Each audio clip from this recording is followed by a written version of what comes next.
An international Red Cross plane arrived in Sanaa with aid workers. UNICEF aircraft carried 1.9 doses of 3 vaccines, enough for 600,000 children. Passenger planes carrying aid workers and around 1.9 million vaccine doses, enough for 600,000 children, landed in Sanaa, United Nations World Food Programme WFP spokeswoman Abeer Etefa said.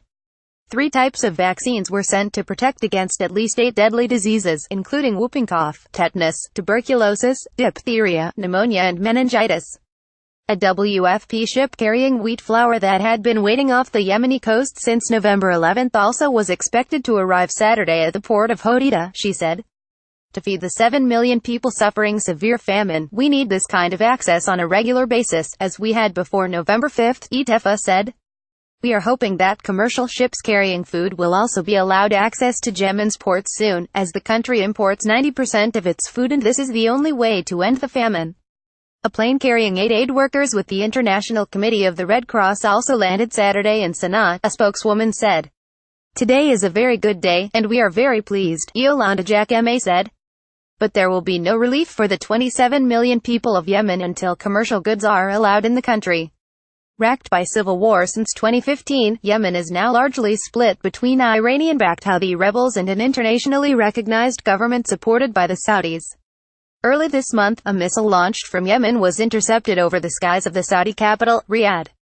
The missile caused no casualties or known damage, but it rattled the region politically, and the blockade was imposed shortly thereafter. The closures cut off unsupervised relief supplies and led to severe shortages of food and medicine. Before the crisis began, between 80% and 90% of food imports entered through the port at Hodeida and Sanaa's airport, according to Jens Leerk for the UN's Office for the Coordination of Humanitarian Affairs. Facing international pressure, Saudi Arabia's permanent representative to the UN announced on November 13 that his nation would reopen government-controlled ports and airports within 24 hours to humanitarian shipments. 2 days later, the Saudi coalition announced it would reopen the Sanaa airport and the key port of Hodeida for humanitarian purposes the following day. The United States, which conducted its most recent airstrikes in Yemen on Sunday and Monday in support of the Saudi coalition, according to Pentagon spokesman Eric Pan, welcomed news that the blockade had been lifted. We look forward to additional steps that will facilitate the unfettered flow of humanitarian and commercial goods from all ports of entry to the points of need, the White House said in a statement.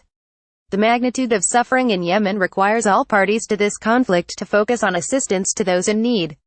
Stocks of vaccines have run low in Yemen, where a child dies every 10 minutes of preventable causes. According to UNICEF, the country also faces one of the world's worst cholera outbreaks in modern history. There have been more than 900,000 suspected cases of cholera in Yemen since late April, many of them in children, and more than 2,000 people have died from it, according to the World Health Organization (WHO). More than 8,600 people died and nearly 50,000 others were injured between the start of Yemen's civil war in March 2015 and mid-September of this year, according to WHO. More than half of the country's medical facilities have closed, cutting off much of the population from essential healthcare. CNN's Tamara Hakiblawi, Hamdi Al-Khali and Lorenzo D'Agostino contributed to this report.